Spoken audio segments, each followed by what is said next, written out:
Cette conférence, l'idée nous est venue des activités qu'on a menées sur le terrain dans le cadre du projet Accept. Et dans nos échanges avec les acteurs sur le terrain, on s'est rendu compte qu'il y a trop de tensions entre agriculteurs, éleveurs, agriculteurs forestiers, éleveurs forestiers. Donc on s'est dit, pour marquer la fin du projet Accept, on va organiser une conférence et réunir tout ce monde et essayer de voir est-ce qu'il y a des solutions pour que ces communautés-là puissent vivre de manière pacifique. On veut s'inspirer des exemples qui existent déjà en Afrique et dans le Sahel, où les gens ont mis en place des approches qui ont permis de juguler ce conflit. Et vous voyez qu'au Tchad, de plus en plus, même la plupart même des réserves sont aujourd'hui érigées en parc. Quand on dit parc, c'est interdit aux activités humaines. Donc il va falloir maintenant mettre des stratégies pour voir comment est-ce qu'on peut concilier la conservation de la nature et les activités agro-pastorales. Un grand sentiment de satisfaction sur le fait qu'on réunissait dans une même salle des acteurs très différents agissant sur les territoires concernés, qui sont des territoires où vivent plusieurs types d'activités économiques ou d'activités de conservation de la nature. Donc ce n'est pas si commun d'avoir dans une salle les représentants de ces deux mondes, le monde de l'élevage et de l'agro-pastoralisme par exemple là, et le monde de la conservation, plutôt de la biodiversité. Ça permet d'établir un dialogue, de le perdurer et de co-construire finalement des futurs ensemble. Sur le plan des échanges de connaissances, moi je suis chercheur et donc on est d'abord intéressé par la construction des connaissances et la consolidation des connaissances. On est aussi intéressé par les controverses puisque ça veut dire qu'il y a des divergences de vues et qu'on peut en discuter et essayer de les résoudre.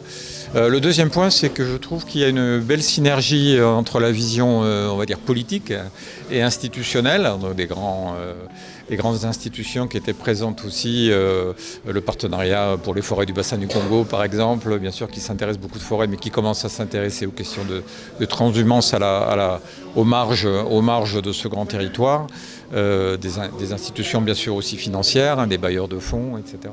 Ça c'est pour le volet je dirais plus institutionnel. Et puis une diversité d'acteurs, donc un travail qui se présente bien. On a une diversité d'acteurs opérationnels sur le terrain, des experts de l'action, qui ont des savoir-faire, qui ont des outils pour la concertation, par exemple, des outils pour résoudre des problèmes, des conflits, comme on les a appelés pas mal autour de cette conférence, qui peuvent être de nature très, très variée et qui méritent d'être bien documentés, bien étudiés pour essayer d'en tirer ce qu'on fait en science, des généralités, des principes généraux qui s'appliqueraient. Donc il y a quelque chose d'extrêmement positif dans ce qui a été mis en place pour cette conférence. Ce projet, c'était un projet à la fois de recherche et d'action, mais tourné vers le développement de solutions partagées avec les acteurs. Le projet même en termes de consortium a été porté par l'IRED, qui est le laboratoire de recherche en élevage et développement, porté par la plateforme pastorale, qui est un petit peu cette structure fédératrice de pas mal d'associations et d'enjeux d'association également sur ces aspects élevage, pastoralisme. Et puis le CIRAD qui est un centre de recherche et de coopération internationale qui accompagne les pays du Sud dans tout ce qui est innovation. Donc en cela, ce projet a essayé de travailler un petit peu sur les questions d'adaptation de la mobilité au Tchad dans un contexte de changement climatique. Et en cela, nous avons essayé d'identifier à partir de diagnostics déjà bien établis à l'échelle du pays, pour voir quelles étaient les difficultés, quelles étaient les solutions qu'on pouvait imaginer pour essayer d'apporter des solutions adaptatives à ces enjeux-là. Et donc on a travaillé à l'échelle du pays sur des sites pilotes pour développer tout ce qui est lié par exemple à l'accès à l'eau avec des couloirs et des pistes de transhumance partagées à l'échelle d'un terroir. On a également développé des outils d'aide à la décision qui permettent aux gens de faire des PLD, de faire des plans de développement local. On a également travaillé sur une question qui est très pertinente, c'est sur l'alimentation de ce bétail durant la saison sèche. Donc là aussi, par l'introduction de cultures fourragères dans certaines zones qui permettent de le développer. On a également travaillé sur les questions de mise à disposition de l'eau à travers des barrages souterrains que nous avons aussi adaptés pour pouvoir apporter un complément d'alimentation en eau dans certains sites. Ces sites sont maintenant bien documentés, bien renseignés.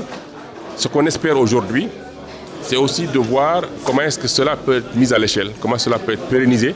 Et en cela, cette conférence également, qui a regroupé pas mal de personnes, 150 personnes, a aussi mis le doigt sur les interactions entre les aires protégées et la mobilité, les terres protégées et l'agriculture.